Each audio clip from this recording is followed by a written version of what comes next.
O ouro não está fora. Está dentro do silêncio que você evita.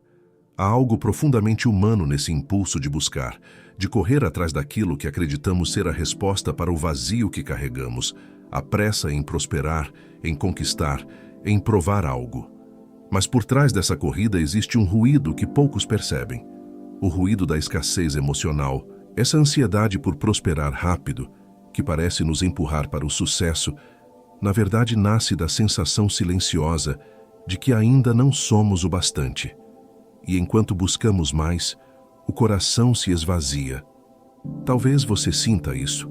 Talvez, mesmo trabalhando duro, algo dentro de você continue inquieto, como se todo o esforço não bastasse, como se a prosperidade estivesse sempre um passo à frente e nunca nas suas mãos.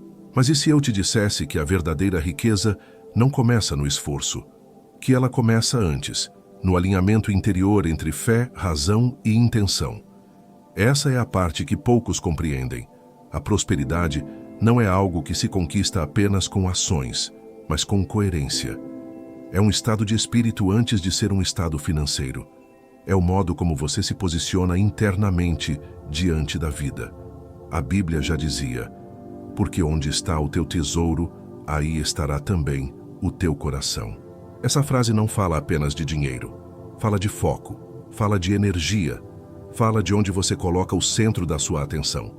Se o seu tesouro é a aprovação, a comparação, o medo de perder, então seu coração viverá preso à escassez. Mas se o seu tesouro é a presença, o propósito e o respeito por si mesmo, então a riqueza encontrará você naturalmente, porque você se tornará o tipo de pessoa que vibra na mesma frequência da abundância. Epicteto costumava dizer que ninguém é livre enquanto for escravo de seus desejos. Essa é uma das chaves mais profundas deste método de 3 dias. Ele não é um caminho para conquistar mais, mas para desejar de forma diferente. 3 dias não são um ritual, mas uma travessia. O primeiro dia é a morte da mentalidade de escassez. O segundo, o silêncio da mente reativa. O terceiro, o renascimento do domínio interior. São 3 estágios simbólicos que representam algo muito mais profundo do que tempo cronológico. Representam a transformação da consciência. E é importante entender que a promessa deste método não é te ensinar a pedir riqueza, mas a se tornar o tipo de pessoa que a atrai sem esforço. Quando a mente se alinha, o universo responde. Quando a intenção se purifica, o caminho se abre. E quando o coração se aquieta, a prosperidade deixa de ser um alvo distante e se torna um reflexo natural do seu estado interior. Pense nisso. Talvez você tenha tentado inúmeras estratégias, métodos, orações, metas e visualizações. Mas a pergunta é: quem você era enquanto tentava tudo isso? Porque a energia que conduz o gesto é mais poderosa do que o gesto em si.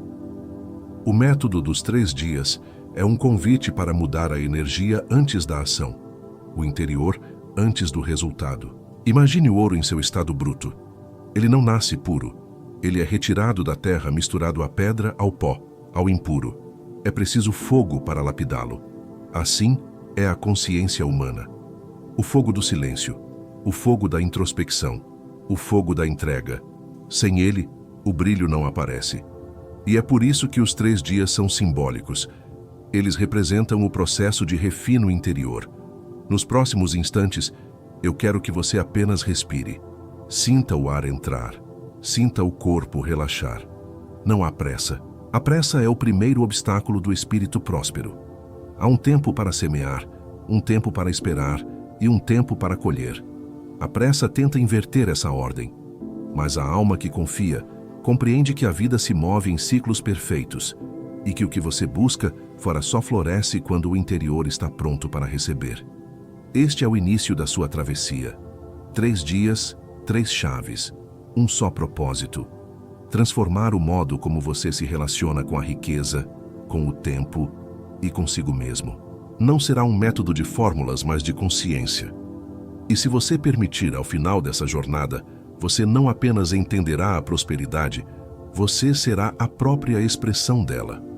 Agora, prepare-se, porque o primeiro passo não é fazer mais, é silenciar, é retornar ao centro, é começar a ouvir o que o ruído da pressa vem abafando há tanto tempo, a voz que, em silêncio, sempre soube o caminho. Existe uma inquietação silenciosa que habita o coração de quem busca prosperar. É a sensação de que, se parar, tudo desaba. Então a pessoa trabalha mais, se esforça mais, preenche cada instante com tarefas, mas por dentro, algo parece continuar estagnado. Esse é o erro invisível. Confundir movimento com progresso. Mover-se não é o mesmo que avançar. Há pessoas correndo em círculos acreditando que estão indo longe, quando na verdade apenas repetem os mesmos padrões. A mente moderna se acostumou a associar produtividade com valor pessoal. E isso gera uma prisão sutil. A pessoa sente culpa por descansar, vergonha por não estar produzindo, medo de ficar para trás. Mas o excesso de movimento não é sinônimo de crescimento. Muitas vezes é apenas uma fuga. Fugir de olhar para dentro, fugir do silêncio, fugir daquilo que realmente precisa ser curado. A parábola do semeador já nos alertava sobre isso. Algumas sementes caem à beira do caminho e são levadas. Outras caem em solo raso e não criam raízes. Apenas as que caem em solo fértil frutificam. A mente dispersa é como um terreno endurecido, incapaz de receber as sementes da abundância. A ciência confirma o que os sábios antigos já sabiam. O cérebro, em modo de sobrevivência, bloqueia o campo criativo. Quando vivemos sob tensão, o corpo libera hormônios de defesa e a mente fica limitada ao básico: sobreviver. Nesse estado, não há espaço para a prosperidade, porque a abundância nasce da calma. A pressa cria escassez, a serenidade cria direção. É por isso que, no método dos 3 dias, o primeiro passo é o silêncio. Porque antes de plantar, é preciso preparar o solo. Dia 1. Silenciar o ruído interno, o jejum da mente. A riqueza não nasce no acúmulo, mas no esvaziamento. O silêncio é a ferramenta mais poderosa que a alma humana possui. No entanto, é também a mais evitada. Estamos cercados de sons, telas, notificações, pensamentos, comparações. A mente, exausta, tenta encontrar sentido no meio desse ruído. Mas o sentido não está no barulho, está no espaço entre um pensamento e outro. Está na pausa. Silenciar não é fugir da vida, é preparar-se para ouvi-la. Jesus se retirava para orar antes de cada decisão. Ele sabia que o silêncio é o lugar onde a alma se reorganiza. A ciência moderna mostra que, nesse estado de quietude, o córtex pré-frontal, responsável pelas escolhas conscientes, se ativa, e quando essa parte do cérebro desperta, a impulsividade se dissolve. A pessoa deixa de reagir e começa a responder. Durante o primeiro dia, o que importa não é fazer, mas observar. Observar quando o impulso surge. Observar quando a pressa domina. Observar o medo que tenta te empurrar para a ação desordenada. É nesse momento que nasce a transformação, quando você aprende a permanecer presente diante da inquietação. O silêncio é o treino mais refinado da alma próspera, porque quem domina a própria reatividade, domina o próprio destino. Cuidado com o auto-engano do eu já sei. Um dos maiores bloqueios para a prosperidade é o orgulho disfarçado de conhecimento. Quando a pessoa diz eu já sei, ela fecha a porta do aprendizado. O conhecimento sem prática se transforma em estagnação travestida de sabedoria. É como armazenar sementes em um celeiro e nunca plantá-las. Saber não é suficiente, é preciso encarnar o saber. O cérebro, por natureza, cria atalhos de familiaridade. Ele quer nos proteger do desconforto do novo. Então, quando ouvimos algo que já reconhecemos, relaxamos, mas é justamente nesse momento que o crescimento se interrompe. A humildade cognitiva é o primeiro degrau da riqueza mental. Não há evolução sem a coragem de admitir: ainda posso aprender. A mente sábia não acumula respostas, ela se mantém curiosa. É essa curiosidade que mantém o espírito jovem e receptivo. Quando você se abre para reaprender, o universo encontra brechas para te ensinar. E a prosperidade é sempre um reflexo dessa abertura, porque muitos oram por prosperidade, mas continuam presos à mentalidade de escassez. Muitos pedem, mas poucos acreditam. Muitos repetem orações, mas poucos alinham o coração ao que dizem. Há quem ore pedindo prosperidade, mas continue agindo a partir do medo, e o medo é uma forma de descrença. Pedi e não recebestes, porque pedis mal, diz a carta de Tiago, pois pedis para gastar em vossos próprios prazeres. A oração, quando nasce do desespero, reforça a dúvida. A neurociência explica o que a fé já intuía. Quando há incoerência entre crença e comportamento, o cérebro interpreta o desejo como ameaça e, para se proteger, sabota o resultado. O coração dividido neutraliza a força da intenção. A prosperidade, então, deixa de ser questão de merecimento e passa a ser questão de coerência. O que você pede com palavras precisa estar em harmonia com o que você vibra em presença. A verdadeira oração não é repetir palavras, mas alinhar sentimento e ação. Quando fé e razão se encontram, a energia se organiza. E quando a energia se organiza, a vida responde. Esse é o início da reeducação do desejo. O início da travessia que, ao longo de 3 dias, transforma a busca em encontro, ansiedade em clareza e carência em presença. A intenção é a raiz secreta de toda a ação. É o que define se o gesto nasce da escassez ou da abundância. 2 pessoas podem fazer o mesmo movimento, trabalhar, orar, buscar, mas apenas uma prosperará, porque sua intenção é pura, coerente e silenciosa. A intenção é a bússola espiritual e também a bússola neurológica da vida. Quando ela está desalinhada, o corpo se cansa, a mente se dispersa e a alma se confunde. Mas quando se alinha, tudo se organiza.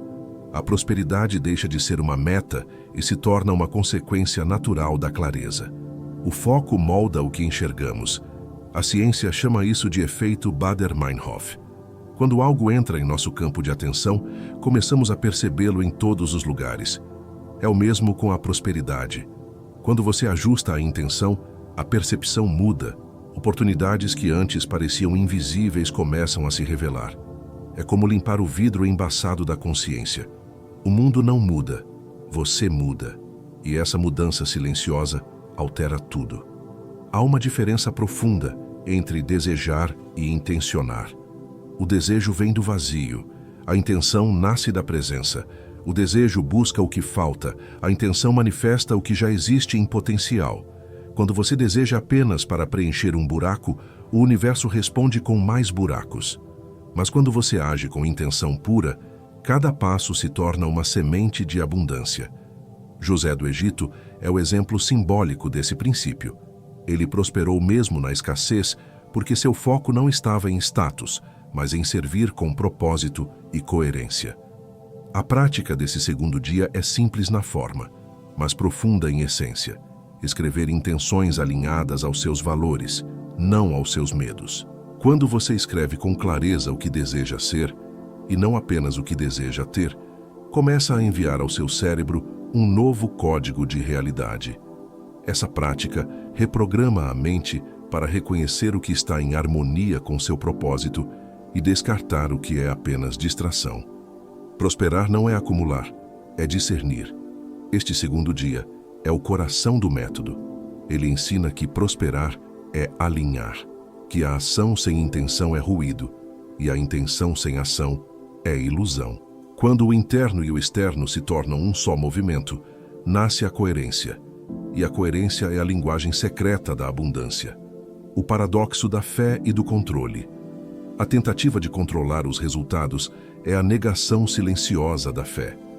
Muitos acreditam que fé é esperar, mas fé é confiar enquanto age e agir sem tentar dominar o tempo. Epicteto ensinava que o poder humano se resume ao que podemos controlar: a opinião, o impulso e o desejo. Tudo além disso pertence à vida. Quando você tenta forçar o fluxo, o coração endurece. Quando você solta, o caminho se abre. A ansiedade financeira é o sintoma de uma alma que ainda idolatra o controle. Quer prever, garantir, antecipar, Mas prosperidade e controle são forças opostas. Uma nasce da entrega, o outro do medo. Quando você tenta prever tudo, perde a capacidade de receber o inesperado, e é justamente no inesperado que o milagre costuma se manifestar. Soltar não é desistir, é agir com serenidade, não com desespero. É o equilíbrio entre fé e responsabilidade. Você faz o que está ao seu alcance e confia no que ultrapassa a sua força. Esse é o verdadeiro significado de entregar. Não abandonar o esforço, mas libertar-se da obsessão pelo resultado. A alma próspera entende que o tempo é um aliado, não um inimigo, que as demoras têm função e que cada espera é uma lapidação silenciosa. Nada está parado, tudo está sendo preparado. Quando essa percepção se instala, a ansiedade se dissolve e o coração encontra a paz mesmo antes do resultado. O controle é uma forma disfarçada de medo, e a fé é o antídoto que dissolve esse medo. Quando você aprende a confiar sem exigir, a vida começa a cooperar. E é nesse espaço de confiança que a prosperidade deixa de ser meta e se torna estado. Prosperar é firmar uma aliança silenciosa com o tempo. É compreender que a abundância floresce em ritmo próprio e que a pressa é a forma mais disfarçada de autossabotagem. A mente imediatista acredita que intensidade gera resultados, mas a verdade é que o cérebro responde melhor à consistência. Pequenos gestos repetidos com consciência constroem o que a pressa destrói. O cérebro humano, especialmente o córtex pré-frontal e o sistema dopaminérgico, trabalha de forma sábia. Ele recompensa a coerência e se desgasta com o impulso. Quando você age com constância, a dopamina se estabiliza e cria prazer em permanecer no caminho. Mas quando busca resultados imediatos, o prazer vira ansiedade e o foco se perde. A prosperidade é fruto da paciência disciplinada, não da urgência. A alma que entende isso deixa de brigar com o tempo e passa a caminhar ao lado dele. O tempo se torna um companheiro, não um obstáculo. E é nesse pacto interno, entre ação e propósito, que nasce o verdadeiro progresso. 3 gestos sustentam essa travessia: agir, revisar e agradecer. Agir para semear, revisar para ajustar, agradecer para expandir. O terceiro dia não é o fim da jornada, mas o início de um novo ciclo. É quando o buscador se torna criador, quando a pessoa deixa de reagir à vida e passa a co-criar com ela. Prosperar, então, deixa de ser destino e se torna expressão. A ação deixa de ser esforço e se torna oferenda. Quando você age com propósito, cada instante ganha sentido. E o tempo, que antes parecia um adversário, se revela como mestre. O ouro do espírito se forma quando o esforço se encontra com a paciência. E é nesse encontro que a alma aprende a prosperar sem pressa, com paz, com fé e com sentido. Vivemos em uma era em que tudo precisa acontecer depressa. O prazer, o sucesso, o reconhecimento. Mas essa urgência constante tem um custo silencioso. Ela rouba a profundidade da experiência e a verdadeira sensação de conquista. O cérebro humano, movido pela dopamina, aprendeu a buscar recompensas imediatas, e essa busca incessante cria o ciclo do desejo insaciável. O mesmo mecanismo que nos motiva a agir pode, quando desequilibrado, nos aprisionar em um estado permanente de insatisfação. A dopamina não é o problema é o uso inconsciente dela.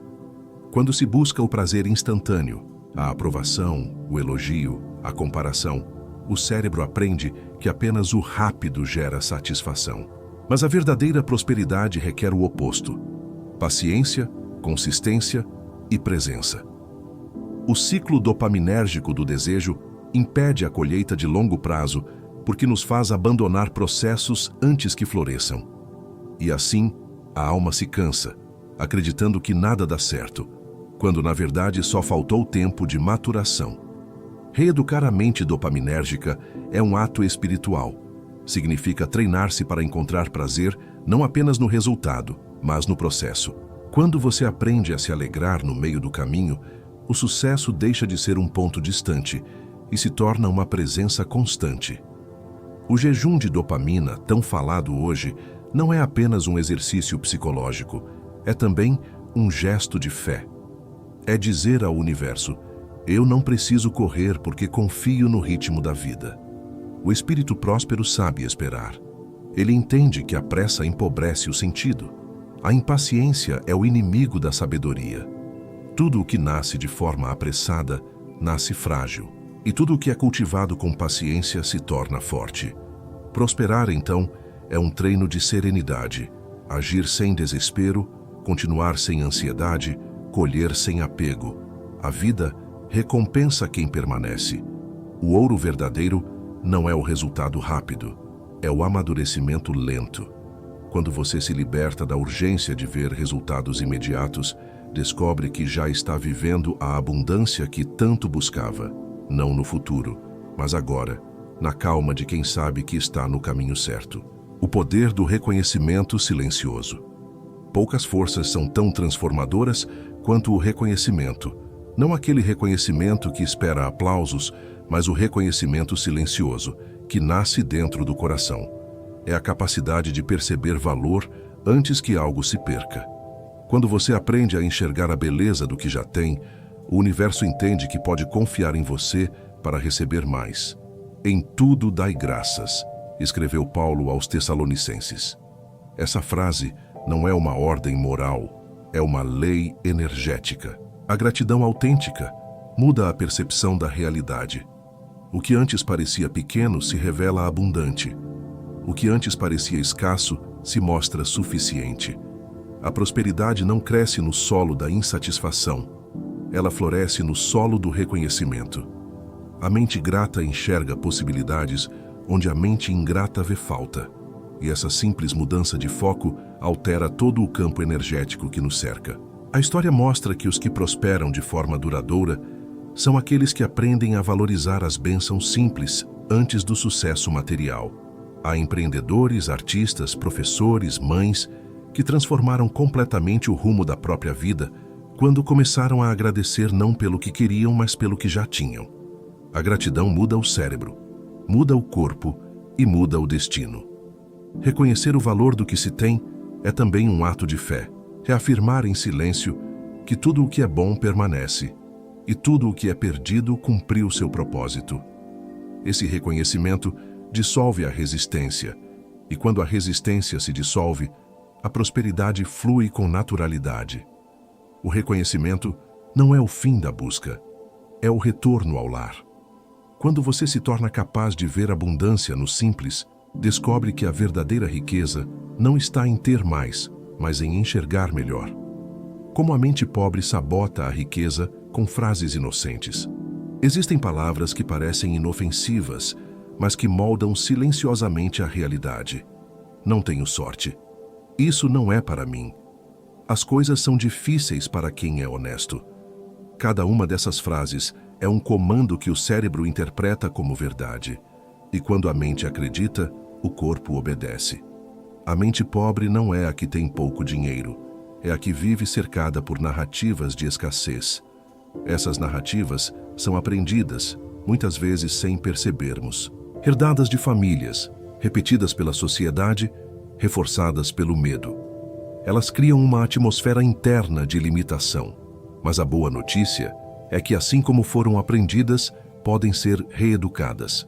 O primeiro passo é perceber o que se repete. O segundo é escolher diferente. A prosperidade começa quando o discurso muda.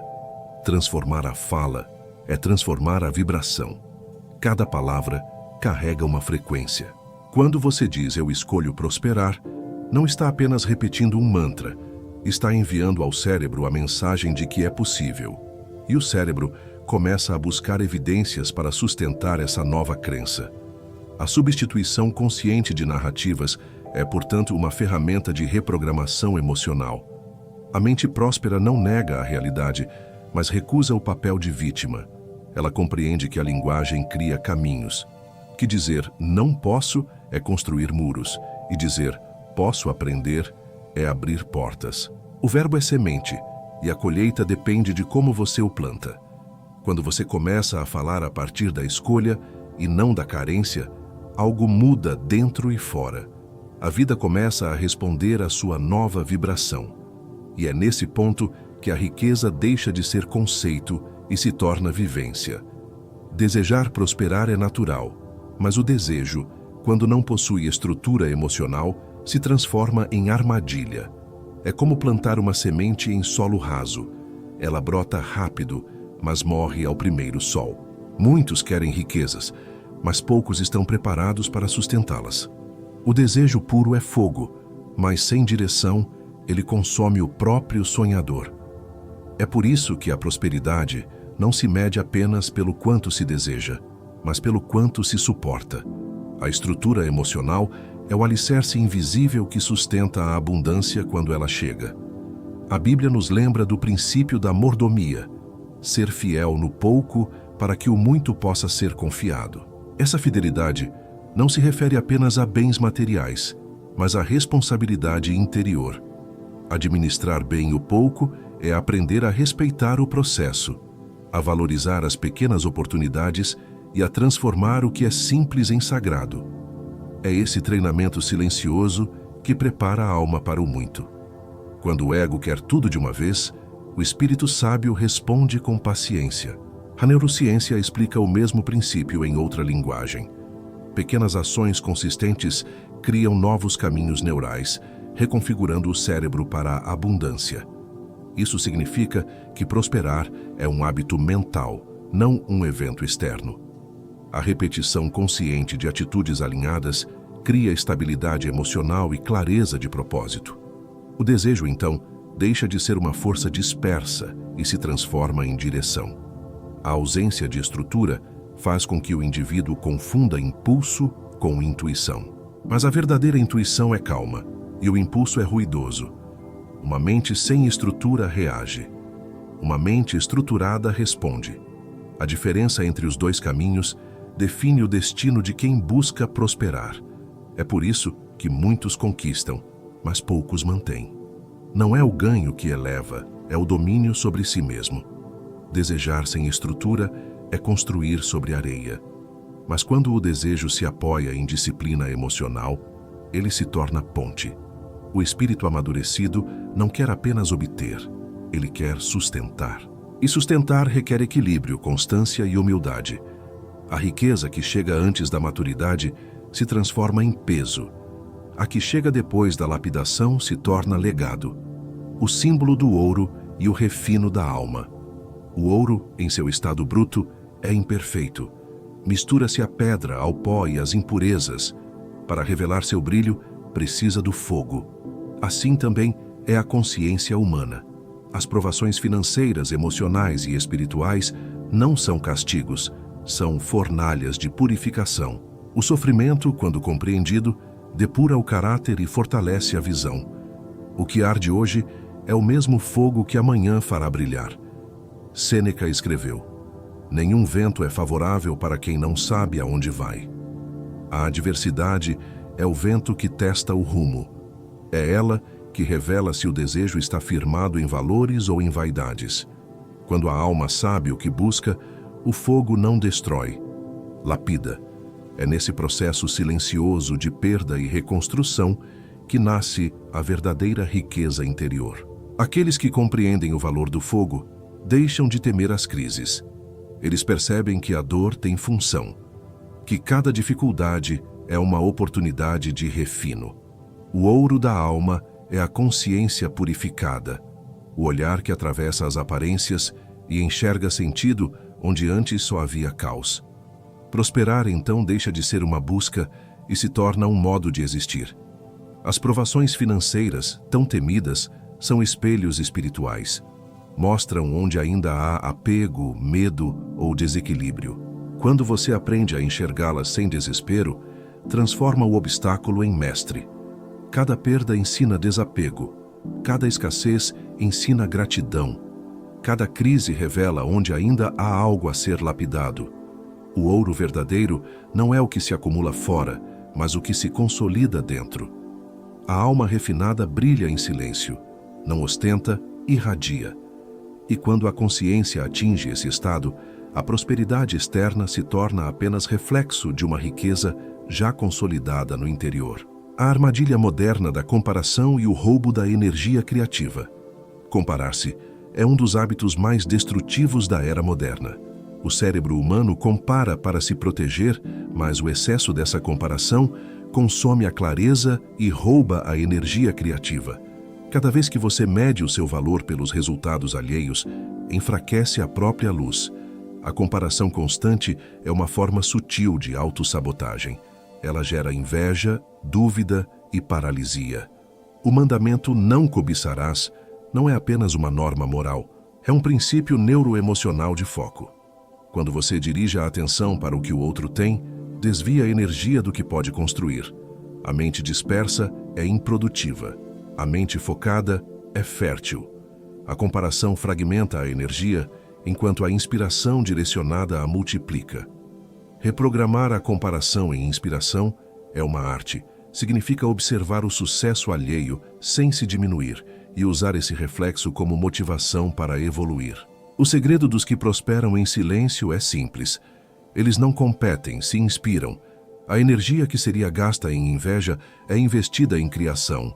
O cérebro, quando livre da comparação, entra em estado criativo. Ele para de consumir e começa a produzir. E é nesse estado de criação que a prosperidade se manifesta de forma orgânica. A abundância é filha da originalidade. Quando você se conecta à sua singularidade, o universo começa a cooperar. A comparação rouba o que o silêncio devolve, a clareza. E a clareza é o solo onde a prosperidade cresce. Quando a mente deixa de olhar para o lado e começa a olhar para dentro, descobre um poder que estava adormecido, o poder de criar a própria riqueza a partir do que já é.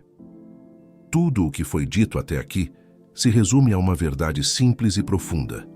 A prosperidade não é um prêmio concedido a alguns, mas a consequência natural de um estado de coerência. O método dos 3 dias é uma metáfora viva da travessia interior. No primeiro dia morre o velho eu, aquele dominado pela pressa, pelo medo e pela reatividade. No segundo dia, o desejo é purificado.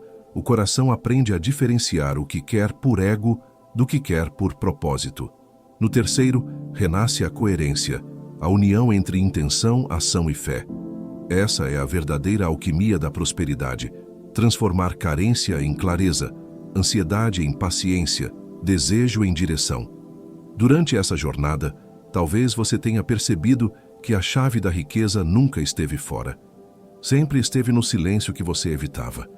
O mundo exterior é apenas espelho do seu estado interior. Quando há paz dentro, o exterior se reorganiza. Quando há fé, o tempo coopera. E quando há presença, a abundância flui sem resistência. É isso que significa a passagem bíblica. O reino de Deus está dentro de vós. Não é um lugar distante, é um estado de consciência. Sêneca nos lembra que nenhum homem é pobre se consegue contentar-se consigo mesmo. A verdadeira riqueza nasce do contentamento, e o contentamento nasce do domínio sobre si. Quando a mente deixa de lutar contra o que é e passa a agir com sabedoria dentro do que existe, algo se transforma, a energia se organiza, o caos se acalma, a vida volta a ter ritmo. É nesse ponto de quietude que a prosperidade se revela como consequência natural do equilíbrio. O método dos 3 dias não termina aqui. Ele é um convite para viver cada dia como um ato de fé prática, um pacto silencioso entre mente, alma e tempo. Que cada manhã se torne um novo primeiro dia, onde o ruído se cala. Que cada desafio seja um segundo dia, onde a intenção é relembrada. E que cada conquista seja um terceiro dia, onde a ação e o propósito caminham juntos. O ouro que você procura já existe. Ele espera, silenciosamente, ser lapidado dentro de você. E à medida que o fogo das experiências o purifica, você descobrirá que a prosperidade não precisa ser buscada, ela apenas precisa ser permitida. Porque quando o coração está em paz e a mente está em ordem, a vida se torna abundante por natureza. A chave sempre esteve em você, e o tesouro que buscava do lado de fora era apenas o reflexo do brilho que o seu próprio silêncio guardava o tempo todo.